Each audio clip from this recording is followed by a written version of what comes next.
Generale rispetto alle ultime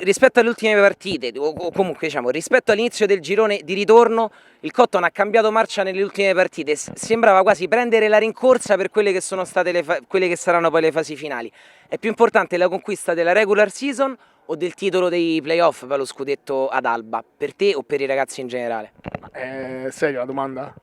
Ma certo che è la regular season, c'è un cammino lungo 32 partite dove tu termini il campionato con miglior attacco, miglior difesa, miglior differenza reti, dove la seconda in classifica che con lo Scapicollo è stata avanti a noi solo la prima giornata e poi mai più, dove la terza in classifica il Football 8 l'hai battuta 3 volte su 3, dove hai incontrato Venere nel suo momento d'oro e l'hai battuta 2 volte su 2 e l'hai battuta una volta nel girone di ritorno. Abbiamo fatto un campionato strepitoso e posso dire senza falsa modestia che siamo la squadra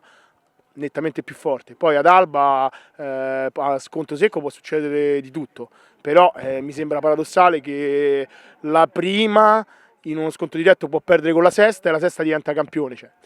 non è una formula meritocratica, noi siamo la squadra più forte.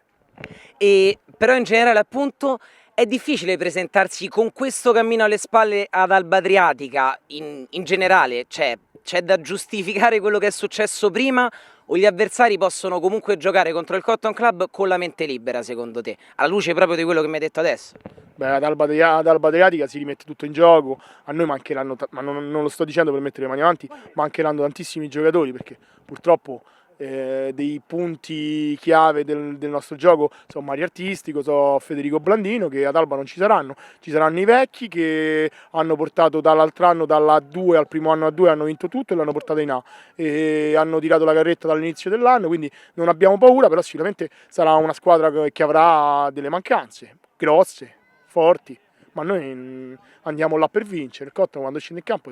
non fa mai 0-0, sempre per fare il massimo.